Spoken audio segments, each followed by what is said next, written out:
Let's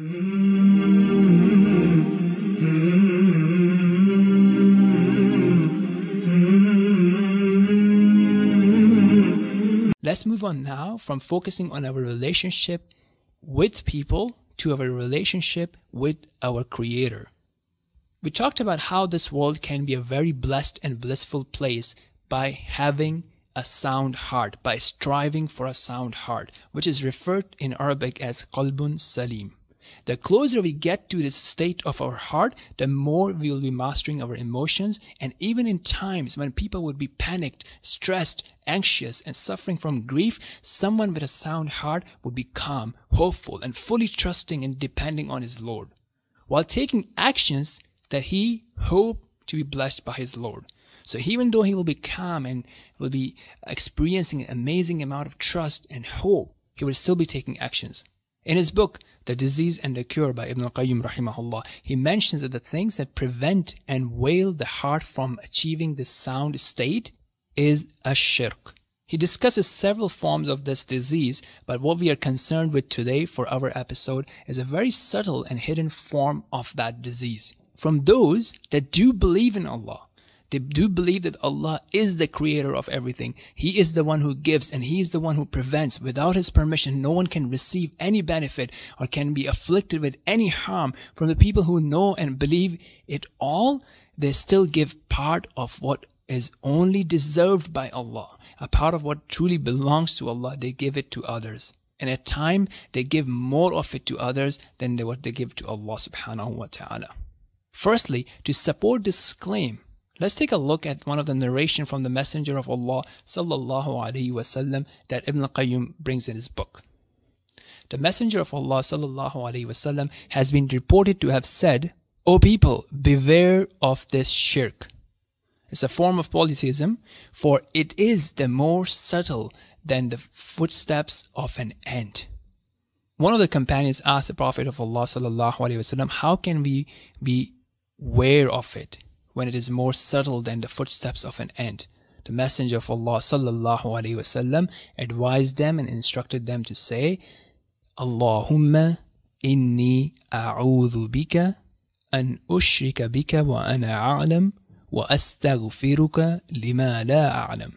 So right away, as he described a hidden danger, a subtle danger, he taught them a way to depend on Allah, to seek Allah's help and protection from this subtle danger. And he taught them a dua, a way to ask Allah for protection, which means, "O Allah, I seek refuge with you from knowingly associating anything with you, and I seek your forgiveness for that which I do unknowingly." Amazing, isn't it?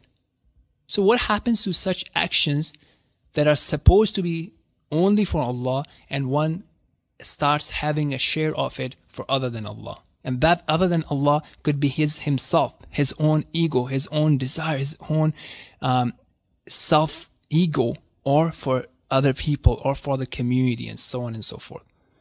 So when actions are done like that, they're rejected by Allah. So if it's a voluntary action that would get one closer to Allah, if one does that, having it contaminated by other desires, other intentions, to seek fame, to seek status, to seek praise from people, that action is rejected, right? Now imagine if that action was an obligatory action. So if an obligatory action is contaminated with it, the action is rejected, it is as if the person did not even fulfill his own obligations, in which case the person is eligible for punishment from Allah. We know this from another hadith that is reported by the Messenger of Allah sallallahu alaihi wasallam, which says that Allah, glorified and exalted be He, said, "I am so self-sufficient that I am in no need of having an associate. Thus, he who does an action for someone else's sake, as well as for me, will have that action renounced by me, rejected by me, to him whom he associated with me." Look at that. So if you have two intentions, you want to do it for Allah, and you also have a side intention that you're doing it to seek approval, to seek praise from people, right? There you go. It will be rejected by Allah subhanahu wa ta'ala. Now, we'll be discussing how emotions and actions, or actions that are solely to be done for Allah, giving a part of what belongs to Allah, the Lord of the heavens and earth, to someone else. How it's a disease in a will that prevents one from getting to that sound heart. Let's take a look at the state and the emotions of love, glorification, humility, submission. When one loves, glorifies, humbles towards, or submits to someone else other than Allah, to a degree, to an amount that is same or more than what he does for Allah subhanahu wa ta'ala. This is a form of associating partners with Allah. This is a form of shirk. And that type, that form is not forgiven because it's a very lowly and ugly thing to do. Think about it. When this is done, it is as if one is making someone more worthy or an equal partner to Allah. May Allah protect us from this. It is bringing the creation to the level of the Creator, bringing a poor, limited person, limited in all sense, physical sense, as well as intellectual sense. His totally limited person, and you are bringing it to a level of the one who is completely perfect, who is independent, the one who has complete knowledge, complete wisdom, control, ownership, and authority. Allah says in His book, وَمِنَ النَّاسِ مَن يَتَّخِذُ مِن دُونِ اللَّهِ أَندَادًا يُحِبُّونَهُمْ كَحُبِّ اللَّهِ والذين آمنوا أشد حبا لله ولو يرى الذين ظلموا إذ يرون العذاب أن القوة لله جميعا وأن الله شديد العذاب. And yet among the people are those who take other than Allah as equals to Him. They love them as they should love Allah, but those who believe are stronger in their love for Allah.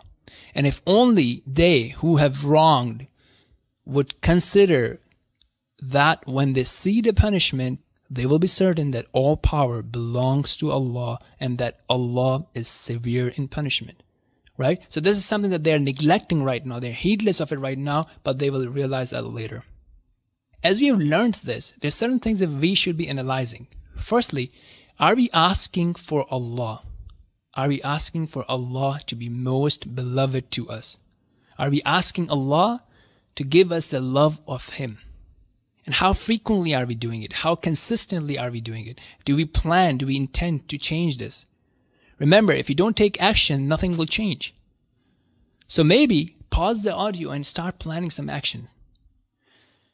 How much concerned we are about how others view us, how others approve us and like us, and how much concerned are we about how much does Allah like us.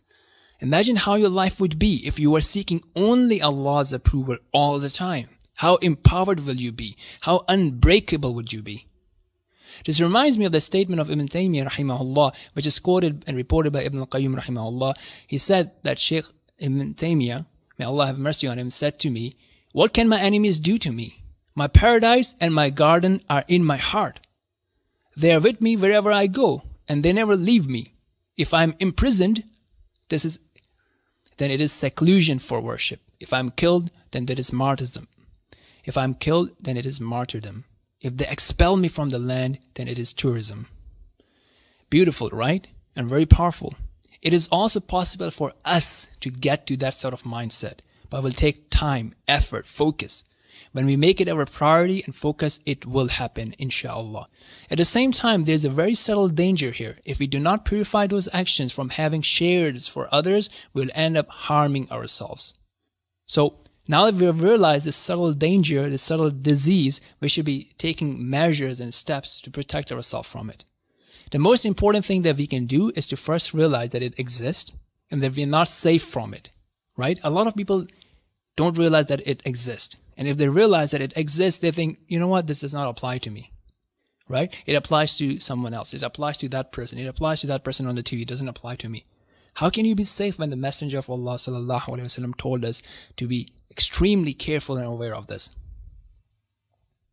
So once we realize it is present, it can affect us, it is already affecting us to a certain degree, we would realize that we are so dependent on Allah and will ask Allah to protect us and heal us from it. And we'll do this consistently. Next, be careful. The age we live in is the age of social media. The avenues of having our deeds corrupted is even higher. with all the selfies, social media sharing and all. Even though when we do that, we always have a justification. We are sharing this so that people can be happy. We are sharing this to inspire people. We are sharing this to remind people this and that. Everybody has an excuse. But remember, is it worth taking the risk? How much concerned am I about the likes and approvals I get on social media compared to my thinking, my concern that if Allah will like and approve my actions, will Allah like and approve my words, or will He reject it? How much do I care if Allah is seeing me sleeping as the time of Fajr passes? How much concerned am I about Allah's approval, likeness of my behavior, my manners, my words, and my outfit? What steps will I take to continue growing my relationship with Allah? How will this happen if I don't spend time reading His book, remembering Him, or learning about Him? What habits, what schedules do I need to put in place? How will I measure them? How frequently will I measure them? The choice is yours. You can have a plan to implement these ideas or just listen and move on. What would you do? And we want to bring to your attention a very important caveat. Not every action that is done in public means that it has been contaminated with shirk. Does not mean that every public action has been contaminated with this disease. There are chances for it to get contaminated, but it does not by default means that it is contaminated. Many people, they're like, oh, I don't want to come to class. I don't want to have a teacher. I don't want to have a coach because then I'm doing it for the teacher, right? So what they would end up doing is that they would go on the other side and they would not come and they wouldn't do it privately either. So remember, not every public action by default means that it's contaminated. Likewise, you could be doing things privately, but it may be contaminated, right? So you could be fasting and nobody knows that you're fasting, but you're doing this because, it's your own self-challenge. I'm a strong person. I can live without eating and drinking, right? And I'm going to work out on top of it as well. So you're doing it for your own ego. It makes you feel good, right? You feel that ego, you feel that challenge. You're thinking of yourself better than the other people. So you're doing it for that and you're doing it privately. So it's a very subtle thing. Finally, as a reminder, don't forget, many times the best strategy is to get out of the way. Remember, get out of the way, practice it, visualize it, and do it. That is to influence without interruption.